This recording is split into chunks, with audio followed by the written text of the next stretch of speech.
Hello my dear friends, welcome to my YouTube channel.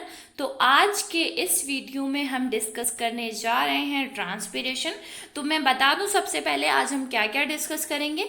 Dear, सबसे पहले हम discuss करेंगे transpiration, meaning of transpiration, and secondly types of transpiration, means इसके कितने types हैं, like cuticle, stroma वगैरह etc, ये सभी। और फिर हम डिस्कस करेंगे मैकेनिज्म ऑफ ट्रांसपिरेशन, और आपके सिलेबस में एक टॉपिक है एंटी ट्रांसपिरेशन। ठीक है, उस प्रोसेस को भी हम डिस्कस करेंगे। ठीक है, तो चलिए हम स्टार्ट करते हैं। So dear, firstly meaning of transpiration. आगे बढ़ने से पहले आप सभी को ये पता होना चाहिए कि ट्रांसपिरेशन का मतलब क्या होता है। जैसा कि हम अपनी पिछले क्लासेस में पढ़ते हुए आए हैं कि जो प्लांट की बॉडी है, जैसा आप यहाँ पे देख सकते हैं, उनकी बॉडी में जो एक्स्ट्रा वाटर होता है उसका वेपर की फॉर्म में बाहर निकलना, इस प्रोसेस को ही हम ट्रांसपिरेशन कहते हैं। ठीक है, यहाँ पे क्या दिया है, the loss of water in the vapour form from the exposed parts of the plant. Exposed part कौन से हुए, लीफ हो गया, स्टेम्स हो गया, बाक हो गए। ठीक है, ये सभी के सभी। The loss of water in the vapour form from the exposed parts of a plant is called transpiration. Okay, the loss of water due to transpiration is quite high. कैसे, किन प्लांट, जो ऐसे प्लांट्स होते हैं, कौन से plants होते हैं जिनमें ज्यादा होता है, जैसे 2 litres per day in sunflower and 36 to 45 litres in apple and up to 1 ton, 1 ton से भी ज्यादा एल्म प्लांट, एम ट्री में। ठीक है, rather 98 to 99% of the water absorb bye a plant is lost in transpiration. मतलब जो plants होते हैं उनके रूट्स के जरिए हमें पता है कि जो रूट्स होते हैं वो एब्जॉर्ब करते हैं वाटर, कहाँ से, फ्रॉम द सॉइल। ठीक है, उनका जो 98 से 99% तक वाटर होता है वो लॉस्ट हो जाता है ट्रांसपिरेशन के जरिए। ठीक है, hardly 0.2% is used in photosynthesis, और ज़्यादा से ज़्यादा अगर हम बात करें तो 0.2% तक ही फोटोसिंथेसिस। आपको पता है फोटोसिंथेसिस क्या होता है, जिसमें प्लांट अपना फूड बनाते हैं। ठीक है, कार्बन डाइऑक्साइड और सनलाइट का यूज करके, क्लोरोफिल का यूज करके शुगर प्रोड्यूस करते हैं, ग्लूकोज प्रोड्यूस करते हैं। ठीक है, while the remaining is retained in the plant during growth, और जो बाकी का बचा हुआ होता है वो रिटेन कर लिया जाता है जब इनके अंदर ग्रोथ होती है। ठीक है, इस डायग्राम के जरिए भी मैंने समझाने की कोशिश की गई है। सबसे पहले क्या हुआ कि रूट्स जो थे उन्होंने एब्जॉर्ब किया वाटर को फ्रॉम द सॉइल। सेकेंडली जो स्टेम था, the stem drawers the water up, stem ने ऊपर की तरफ खींचा वाटर को।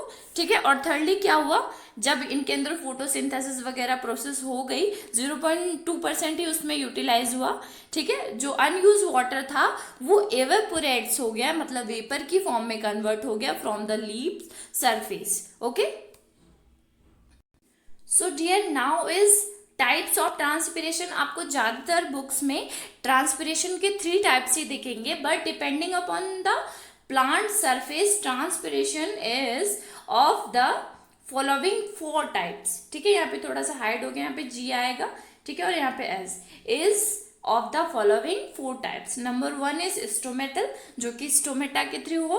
नंबर 2 इज क्यूटिकुलर, जो कि क्यूटिकल लेयर के थ्रू हो, मतलब ये जो लीफ होती है, ठीक है, लीफ की फर्स्ट लेयर जो होती है, ऊपर की जो आपको ये ग्रीनिश लेयर दिखेगी, ये क्यूटिकल एक वैक्सी सब्सटेंस की बनी हुई होती है, जिसे हम क्यूटिकल कहते हैं। ठीक है, फिर लेंटिकुलर सेल्स, जो कि ऐसे स्टेम वगैरह में, वार्ग वगैरह में प्रेजेंट होंगे। ठीक है, तो लेंटिकुलर सेल्स होते हैं, इनके बारे में भी हम डीपली डिस्कस करेंगे।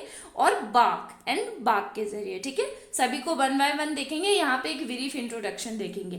First is lenticular, 0.1% of the water loss through lenticels. Lenticels क्या होते हैं, जैसे कि ये स्टेम है, यहाँ पे छोटे छोटे से ऐसे पोर्स होते हैं। ठीक है, उन्हें लेंटिकल्स कहते हैं। तो इनके जरिए जो वाटर का ट्रांसपिरेशन होता है उसे हम लेंटिकुलर ट्रांसपिरेशन कहते हैं। 0.1% of water loss through lenticels pores found in epidermis. कहाँ पे, एपिडर्मिस, जो ये फर्स्ट लेयर होती है इसे एपिडर्मिस कहते हैं। ठीक है, एपिडर्मिस के थ्रू जो वाटर लॉस होता है, ठीक है, उससे ही हम कहते हैं lenticular transpiration. Roots and fruits, some कुछ में क्या होता है, देखिए जो एपिडर्मिस है मैच्योर स्टेम का, उससे निकल सकता है यानी ट्रांसपिरेशन हो सकता है।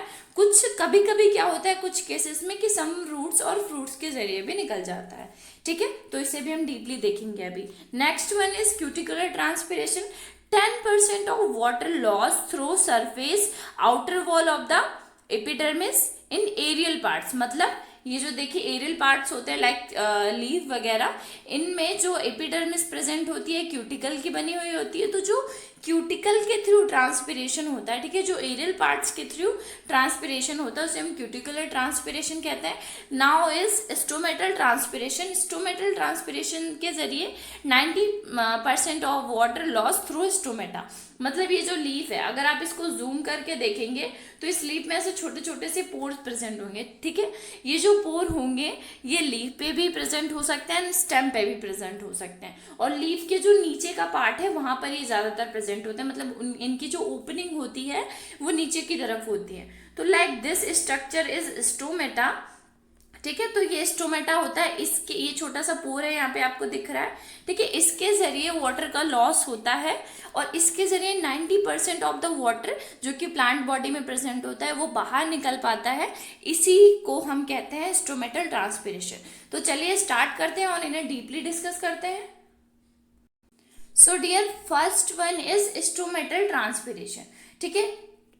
स्टोमेटल ट्रांसपिरेशन मैंने आपको बताया कि 90% ऑफ द वाटर लॉस कहाँ से, स्टोमेटा के जरिए होता है। जैसा कि मैंने आपको स्ट्रक्चर बताया था, अगर आप किसी लीफ के स्ट्रक्चर को जूम करेंगे तो आपको इस तरह से छोटे छोटे पोर्स दिखाई देंगे, दीज पोर्स आर स्टोमेटा, ठीक है। It is the most important type of transpiration. Stomatal transpiration constitutes about 50 to 97, कितना एवरेज निकालें तो 50 से लेकर के 97% तक जो वाटर लॉस होता है ऑफ द टोटल ट्रांसपिरेशन किसके जरिए होता है, स्टोमेटा के जरिए। It occurs through the stomata, ये जो स्टोमेटा मैंने आपको बताया, the stomata are found mostly on the leaves, a few of them occur in the young stems, flower and fruits. कुछ होते हैं जो स्टेम्स और फ्लावर और फ्रूट पे भी प्रेजेंट हो सकते हैं, बट मेनली लीव्स में ही प्रेजेंट होते हैं।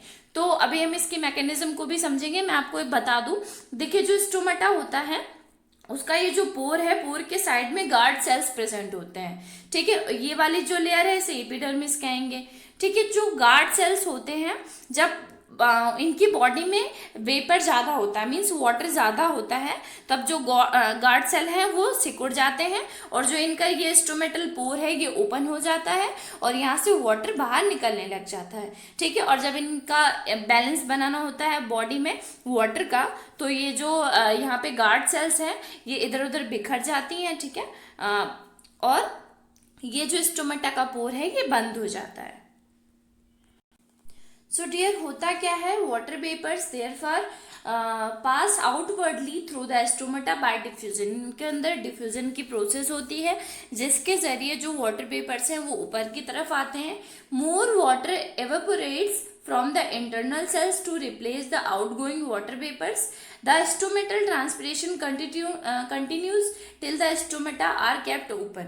मैंने जैसा आपको बताया था कि गार्ड सेल्स प्रेजेंट होते हैं, ये आपको दिख रहे हैं, यहाँ पे ये पोर है, ठीक है, और यहाँ पे वैक्यूल प्रेजेंट होता है। जब इनकी बॉडी में ज़्यादा वाटर होता है तो इनकी बॉडी में डिफ्यूजन की प्रोसेस होने लगती है, मीन्स ऊपर की तरफ वाटर आने लगता है, और फिर क्या होता है कि वाटर तब तक निकलता रहता है जब तक कि स्टोमेटा का जो ये पोर है ओपन रहे, ठीक है। तो जो गार्ड सेल्स होती हैं यही मेंटेनेंस का काम करती हैं, तो जब वाटर का बैलेंस बनाना होता है तब ये गार्ड सेल्स फिर से क्या होती हैं, एक तरह से बिखर जाती हैं और जो पोर्स हैं वो बंद हो जाते हैं। So the second one is cuticular transpiration. What is cuticular transpiration?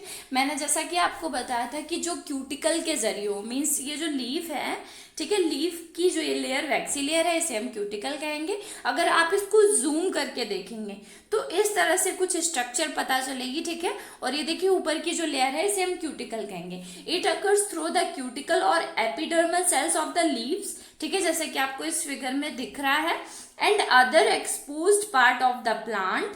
In common land plants, cuticular transpiration is only 3 to 10% of the total transpiration in herbaceous shade, जो हर्बेशियस शेड होते हैं, लविंग प्लांट्स, ठीक है, where the cuticle is very thin, जिनमें cuticle बहुत ही ज्यादा पतली होती है, the cuticular transpiration may be up to 50% of the total. Okay, cuticular transpiration continues throughout day and night. देखिए जो स्टोमेटल ट्रांसपिरेशन था मैंने आपको बताया नहीं, वो ओनली डे के टाइम पे ही होता है, ठीक है, ज्यादातर। और लेकिन जो क्यूटिकुलर ट्रांसपिरेशन है ये दिन और रात के समय हमेशा कभी भी हो सकता है। जैसे आपको ओस की बूंदें दिखती हैं जब आप सुबह सुबह के टाइम पे जाते हैं, तो एक्चुअल में वो होता क्या है, वो ये होता है कि जो प्लांट के अंदर एक्स्ट्रा वाटर है जो कि रात में निकलता है, वो उनके क्यूटिकल के जरिए बाहर आ जाता है, ठीक है, तो उसे ही हम ओस मान लेते हैं। So dear next one is lenticular और लेंटिसिलेट ट्रांसपिरेशन, जो कि लेंटिसेल्स के जरिए होगा। मैंने आपको बताया था ये बाग है, कोई भी स्टेम है मान लीजिए, तो स्टेम पे ही छोटे छोटे लेंटिसेल्स आपको यहाँ पे शोन हो रहे होंगे, ठीक है। इस तरह से जो ये सेल्स प्रेजेंट होते हैं, ओपनिंग प्रेजेंट होती है, इसे हम लेंटिसेल्स कहते हैं। तो it is found only in the woody branches, जो कि वुडी ब्रांचेस होती हैं उनमें प्रेजेंट होता है only, of the trees where lenticels occur, कहाँ पर, जहां पर लेंटिसेल्स हो सिर्फ वहीं पर ही होता है। The lenticular transpiration is only 0.1% of the total transpiration. कितना टोटल जो ट्रांसपिरेशन होता है मैंने बताया था सबसे ज्यादा स्टोमेटा के जरिए होता है, लेकिन ये टोटल ट्रांसपिरेशन का 0.1% ट्रांसपायर करते हैं कौन, लेंटिसेल्स, ठीक है। It is however continuous day and night because lenticels have no mechanism of closure। जैसे आपको पता है कि स्टोमेटा में गार्ड सेल्स प्रेजेंट होते हैं, वैसा लेंटिसेल्स में किसी भी तरह का क्लोज करने का क्लोजर मैकेनिज्म प्रेजेंट नहीं होता। इसीलिए ये डे और नाइट दोनों ही कंडीशंस में एटमॉस्फेयर में ये ट्रांसपायर करते हैं, ठीक है। The lenticels connect the atmospheric air with the cortical tissues of the stem through the intercellular spaces present amongst the complementary cells. मतलब क्या होता है कि जो लेंटिसेल्स होते हैं ये कनेक्ट करते हैं जो बाहर की एयर है, एटमॉस्फेरिक एयर है, उसको इनकी जो कॉर्टिकल टिश्यूज होते हैं उससे, और मतलब जो इनकी स्टेम में कॉर्टिकल टिश्यूज होते हैं उनसे, और किसके जरिए करते हैं, इनके अंदर इंटरसेलुलर स्पेसेस प्रेजेंट होते हैं, ठीक है, जो कि किसके जरिए, कंप्लीमेंट्री सेल्स में प्रेजेंट होते हैं। फिर ये एटमॉस्फेरिक जो एयर है उसको कनेक्ट करेंगे और फिर वाटर बाहर निकलेगा वेपर के जरिए, ठीक है। So dear, last one is bark transpiration. This type of transpiration occur through Corky covering of the stem. जो कॉर्की कवरिंग होती है, जैसे आपको यहाँ पे ये बाग शो हो रही है, मतलब ये जो स्टेम है, ठीक है, स्टेम की ये जो कॉर्की कवरिंग होती है इसे हम बाग कहते हैं, ठीक है। और ये कहाँ पे शो होता है, यही Corky covering of the stems. Bagh transpiration is very little but its measured rate is often more than lenticular cells transpiration due to larger areas। मतलब जो बाग होते हैं, ठीक है, वो कम, उनका रेट अगर हम मेजर करें, ट्रांसपिरेशन रेट वो बहुत ही ज़्यादा कम होता है, मतलब 0.1% तो बाग सेल्स करते हैं, ठीक है। लेकिन लेंटिकुलर सेल्स करते हैं, लेंटी सेल्स करते हैं, लेकिन इनका बाग का भी काफ़ी कमी होता है। लेकिन ऐसा माना गया है, ऐसा मेजर किया गया है कि ये लेंटिकुलर सेल से ज़्यादा ट्रांसपायर करते हैं। क्यों? क्योंकि इनका जो ये एरिया है, बाग का जो एरिया है, ये लार्जर होता है काफ़ी, ठीक है। Like cuticular and lenticular types of transpiration, Bagh transpiration occurs continuously during day and night. क्यों? क्योंकि यहाँ पे कोई भी क्लोजिंग मैकेनिज्म नहीं होता है, ठीक है। ये मैंने आपको स्ट्रक्चर दिखाया है, ये देखिए, यहाँ पे रूट हेयर था, ये यहाँ से एब्जॉर्ब किया गया वाटर, देन ये रूट्स, ठीक है। 5% older suberised region of root, then older suberised region endodermis, ठीक है। फिर ये बाग आ गया, जो कि बाग होता है वो इम्परमिएबल होता है। फिर ये सैपवुड, यहाँ से देखेंगे आप, फिर फ्लोएम, ठीक है, इसी को ही बाग कहेंगे। कुछ यहाँ से भी ट्रांसपायर हो जाता है। देन ज्यादातर स्टोमेटा जो होते हैं लीव्स के, वहां से ट्रांसपायर होता है, ठीक है, जैसा कि मैंने अभी बताया था। So now we are going to discuss mechanism of transpiration. Mechanism कैसी होती है, देखिए मैं आपको पहले पढ़ के बताऊंगी फिर एक तरह से समझाऊंगी, ठीक है। Water is passively transported into the roots and then into the xylem. कैसे हुआ, पहले रूट्स से जाइलम में आया। देखिए जो जाइलम होता है उसमें किसका वाटर का ट्रांसपोर्टेशन होता है और जो मिनरल्स वगैरह होते हैं उनका ट्रांसपोर्टेशन होता है, एंड जो फ्लोएम है उसमें फूड का ट्रांसपोर्टेशन होता है प्लांट्स में, ये तो आपको पता ही होगा, ठीक है। The forces of cohesion and adhesion cause the water molecules to form column in the xylem. Water moves from the xylem into mesophyll cells, evaporates from their surface and leaves plants by diffusion through the stomata. ठीक है, क्या हुआ, सबसे पहले roots के जरिए, आपको यहाँ पे शो हो रहा है, रूट्स के जरिए वाटर आया जाइलम में। अब जाइलम में कोहेजन और एडिशन दो टाइप्स की प्रोसेस होती हैं, ठीक है। यहाँ पे क्या हुआ कि कॉलम में बट गया कोहेजन और एडेशन के जरिए, जितना एब्जॉर्ब होना था, जितना चाहिए था बॉडी के लिए उतना इन्होंने एब्जॉर्ब कर लिया, बॉडी में चला गया, और बाकी का जो वाटर था वो मूव हुआ from the xylem into the mesophyll cells, mesophyll cells के अंदर आया, और फिर वहां से एवापोरेट्स यानी वेपर की फॉर्म में बदल गया। कहाँ से, लीव्स का जो सरफेस है या जो प्लांट्स का मतलब स्टेम का सरफेस है, जहां भी पोर प्रेजेंट है प्लांट के, ठीक है, वहां से निकल गया। लेकिन ज्यादातर वाटर कहाँ से निकला, वेपर के थ्रू निकला, स्टोमाटा के जरिए, जहाँ ऐसे ये जो आपको शो हो रहा है, ठीक है। तो ये छोटी सी एक तरह की मैकेनिज्म है ट्रांसपिरेशन की। आप इतना भी लिखेंगे तो आपको फुल मार्क्स मिलेंगे। चलिए अब हम मैकेनिज्म को डीपली डिस्कस कर लेते हैं। Mechanism of water loss in transpiration, in order to form vapours water present inside the export parts of the plants required a source of heat energy. It is the radiant energy during the day and heat energy from the transpiring organ during the night. In both the cases, the temperature of the transpiring organs comes to like 2.5 degree Celsius below that of the atmosphere. ठीक है, जैसे हमारा पसीना निकलता है, आपको पता होगा हमारी बॉडी में क्या होता है कि टेम्परेचर मेंटेनेंस के लिए हमारी बॉडी स्वीटनिंग करती है, ठीक है, स्वीटिंग करती है। तो इसी प्रोसेस, सेम यही प्रोसेस प्लांट में भी हुई, जिसे हमने ट्रांसपिरेशन कह दिया, ठीक है। In order to form vapours फॉर्म करने के लिए जो वाटर प्रेजेंट है प्लांट की बॉडी में, ठीक है, उसको हीट की जरूरत पड़ेगी, नीड होगी, ठीक है। और एक तरह का ये रेडिएंट एनर्जी होता है दिन के टाइम पे, ठीक है, हीट तो प्रेजेंट ही होता है, ठीक है। और ट्रांसपायरिंग ऑर्गन्स जो होते हैं नाइट में उनका मतलब, मान लीजिए जो ट्रांसपायरिंग ऑर्गन्स है मतलब जो प्लांट की बॉडी है वो 2 से लेकर के 5 डिग्री सेल्सियस तक एटमॉस्फेयर के जरिए, मतलब जो एटमॉस्फेयर का टेम्परेचर है उसके अकॉर्डिंग इनकी जो बॉडी का टेम्परेचर है वो 2 से लेकर के 5 डिग्री सेल्सियस तक नीचे होगा, ठीक है। ये देखिए, water absorb by roots, water travels through plant, water evaporates from leaf surface. So dear, now the atmosphere is really saturated with water vapors. अब जो atmosphere है वो saturated हो गया water vapors से.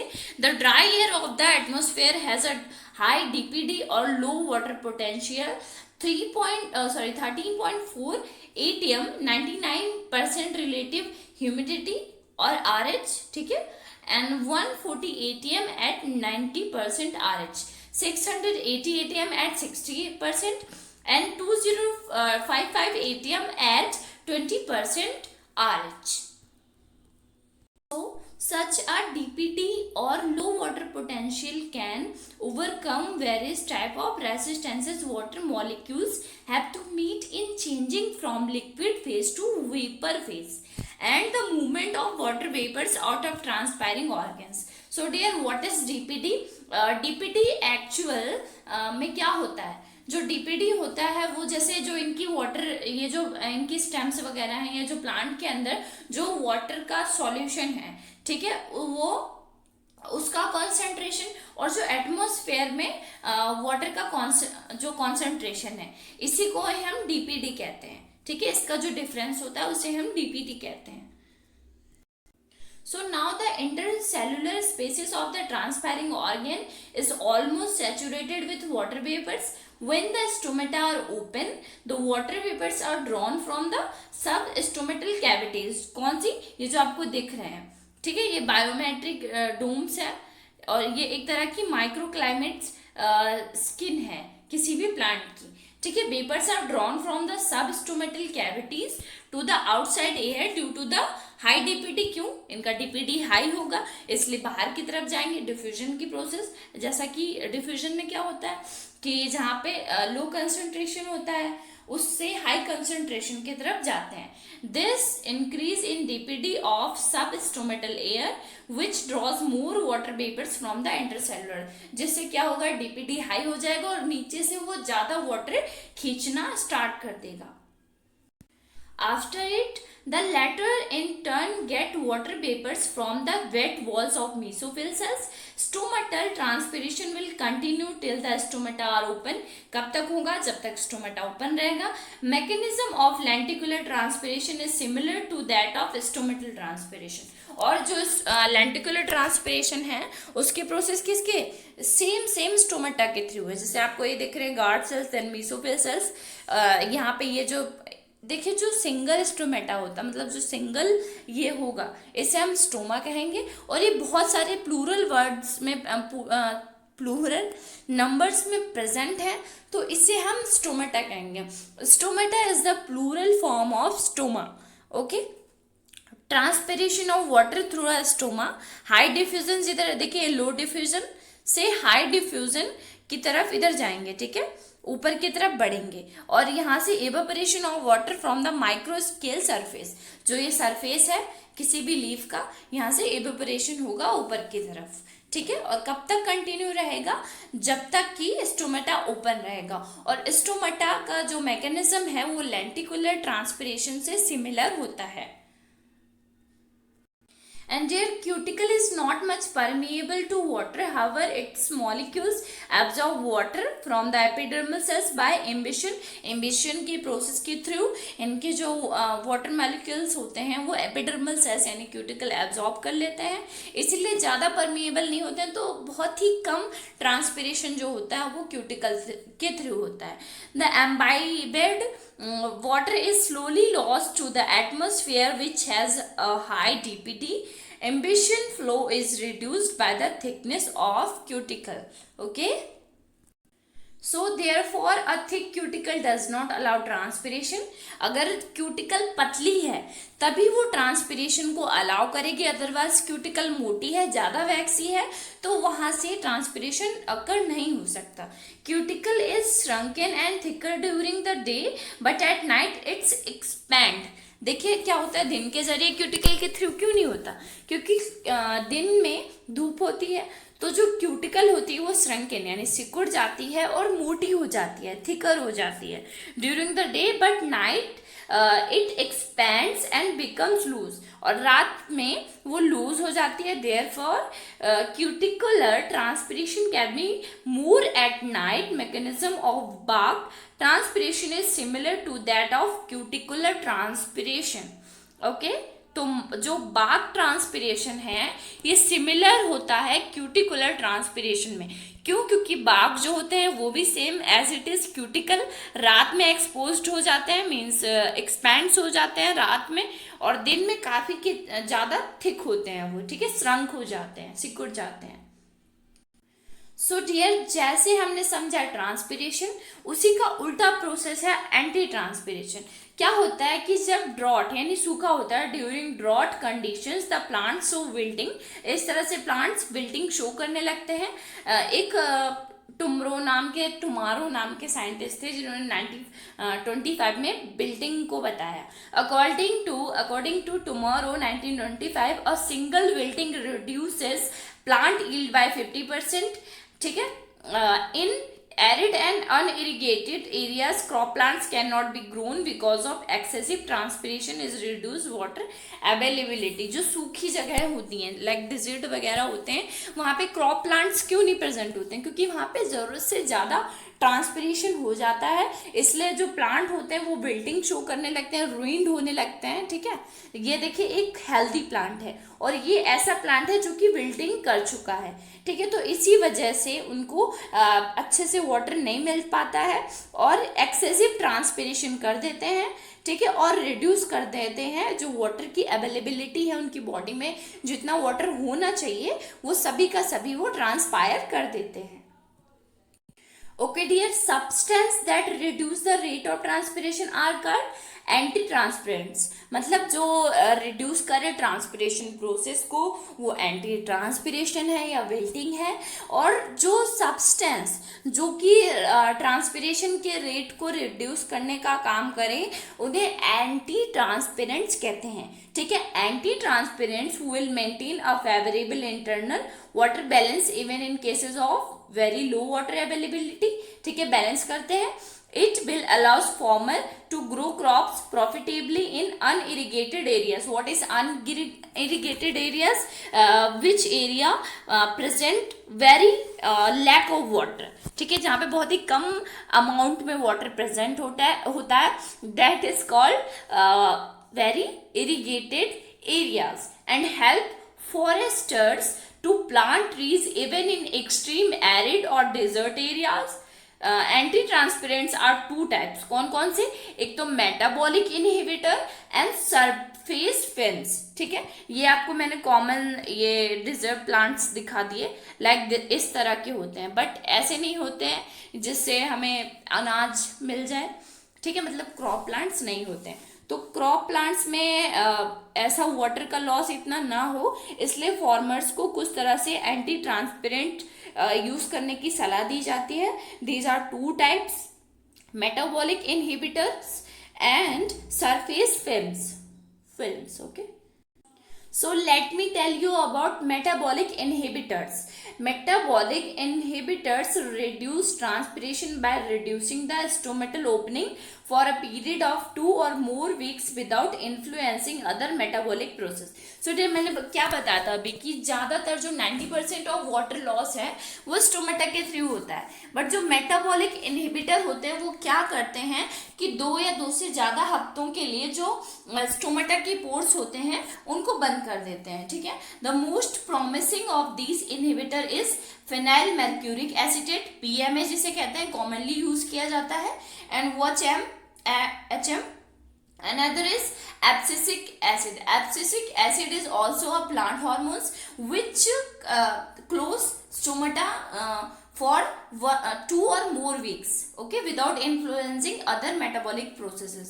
बाकी और किसी मेटाबॉलिक प्रोसेस होता है उसको रोके बिना सिर्फ किसको, स्टोमेटा को बंद करने का ये काम कर देते हैं। कौन कौन सा? एक तो हो गया फिनाइल मर्क्यूरिक एसिटेट, PMA। ठीक है, इसका 1HM, and another is abscisic acid. It is commonly called as ABA or A-va. Okay, so there is the concept map of plant hormones. Growth promoter जो होते हैं और वो होते हैं ऑक्सिन्स, साइटोकाइनिन्स एंड जिब्रेलिन्स, और जो ग्रोथ इनहिबिटर होते हैं वो होते हैं एब्सिसिक एसिड एंड एथिलीन। तो एब्सिसिक एसिड का यूज इनमें भी क्रॉप प्लांट्स में ज़्यादा ट्रांसपिरेशन ना हो जाए उसके लिए भी किया जाता है। Film forming chemicals check transpiration by forming a thin film. जो फिल्म फॉर्मिंग क्या होते हैं, वो जो ट्रांसपिरेशन कर, जैसे जो प्लांट की बॉडी है इसमें ट्रांसपिरेशन ना हो उसके लिए क्या करते हैं, फॉर्म कर लेते हैं एक थिन फिल्म का, मतलब एक लेयर का फॉर्म कर लेते हैं। ठीक है, ऑन द ट्रांसपायरिंग सरफेस, जो कि क्यूटिकुलर सेल्स हो गया, लेंटी सेल्स हो गया या स्टोमेटा हो गया, उनके ऊपर एक तरह का सरफेस, एक थिन लेयर फॉर्म कर लेते हैं। They are sufficiently permeable to carbon dioxide, but किसके लिए? कार्बन डाइऑक्साइड एंड ऑक्सीजन के लिए ये परमिएबल होते हैं। ठीक है, सफिशिएंटली अच्छे से आने जाने देते हैं उन्हें carbon dioxide and oxygen to allow photosynthesis and respiration, but prevent movement of water vapours. मतलब ऑक्सीजन जा सकती है, कार्बन डाइऑक्साइड आ सकती है, बट जो वाटर के वेपर्स है, वाटर के जो मॉलिक्यूल्स हैं वो बाहर नहीं निकल सकते थ्रू देम। ठीक है, they are sufficiently permeable to carbon dioxide and oxygen to allow photosynthesis and respiration, but prevent movement of water vapors through them. The important chemicals of this group are silicon emulsion. कौन सा सबसे ज़्यादा important group है? Silicone emulsions, colourless plastic resins and low viscosity waxes. ठीक है, ये use किया जाता है इसका. This is anti transpirants are still in experimental stages. मतलब कब यूज किया जाता है ये जो फिल्म फॉर्मिंग केमिकल्स होते हैं? जब anti transpiration are still in experimental stages, जब एक्सपेरिमेंटल स्टेजेस में हो. बट कभी कभी ऐसा होता है कि अगर हम इनका यूज कर देंगे ज़्यादा तो ये हमारी ह्यूमन, अगर क्रॉप प्लांट्स में करेंगे, क्रॉप प्लांट्स को हम ईट करेंगे दैट आर एडिबल, तो वो हमारी बॉडी में जाएंगे और वहाँ पे भी कुछ तरह के डिसीजेस कॉज कर सकते हैं या अनबैलेंस कॉज कर सकते हैं. इसलिए ज़्यादा इनका यूज़ किया नहीं जाता, एक एक्सपेरिमेंटल स्टेज में ही किया जाता है. ठीक है, बट ये काफ़ी अच्छा तरीका है. सो डियर, आई होप आपको समझ में आया होगा. अगर आपको मेरा वीडियो अच्छा लगा हो तो मेरे चैनल को लाइक, शेयर एंड सब्सक्राइब कीजिए. ठीक है, और सब्सक्राइब करना ना भूलें. और अगर आपको इसका नोट्स चाहिए, इसका पीडीएफ चाहिए, तो आप टेलीग्राम पर जाके स्टडी विद सौम्या सर्च कर सकते हैं. आपको इसका पीडीएफ भी प्रोवाइड हो जाएगा. हम मिलेंगे अपने नेक्स्ट वीडियो में अच्छे से एक इम्पॉर्टेंट टॉपिक के साथ. तब तक के लिए बाय बाय, टेक केयर.